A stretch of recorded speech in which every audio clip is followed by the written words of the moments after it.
November is Lung Cancer Awareness Month. Lung cancer is the second most common cancer in both men and women and the second leading cause of death from cancer. This month is also Caregiver Appreciation Month, and here to talk to us is Jessica Poff from the American Cancer Society. Thank you for being here today. Hi, thanks for having me. You know, we talk cancer, and there are survivor stories out there that inspire all of us, and you've got one that you want to share with us today. A lady that was supposed to be here with us today, but is dealing with the aftermath. Yes, Suzanne Hunsinger is one of our volunteers, and I'm very honored to call her a friend, her and her family.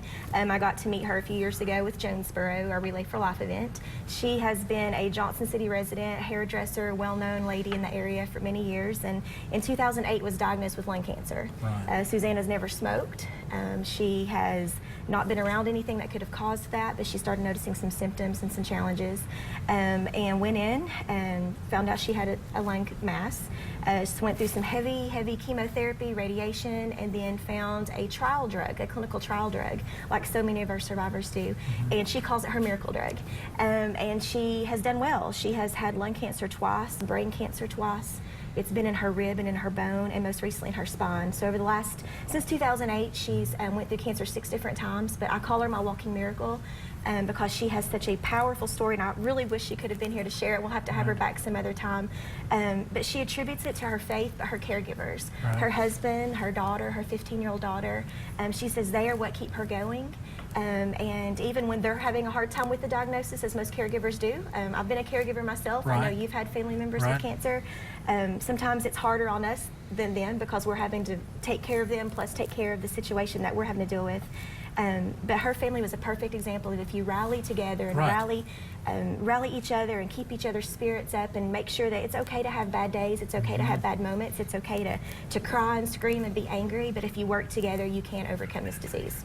And Caregiver Appreciation Month, it should be every month. I mean, it really should. I mean, we talk about these are people that they give so much, and this month we set aside to honor them, and they should be honored. I mean, they put so much into it. I mean, financially, time-wise, emotionally. It's just an overarching set of circumstances that you have to overcome, but if you love somebody, you do it. You do, and a lot of people think, well, I've never been a caregiver, but if you've made someone a meal, if you've taken them to treatment, if you've even said a prayer, that makes you a caregiver for someone.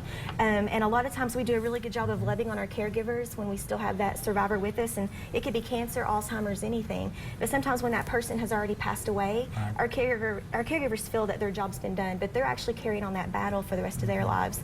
So it's important that we're providing them resources and support even after the diagnosis is done. And we have great local support groups.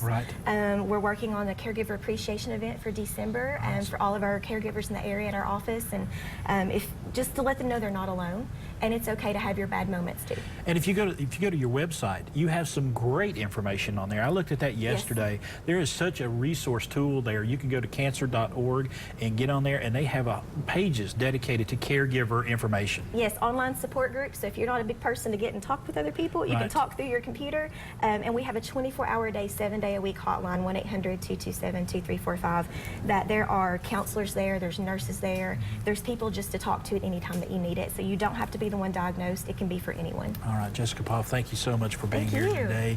There is help available for caregivers, for those that are going through cancer. They're on the website, and they can get you in touch with all the information that you could possibly need. Absolutely.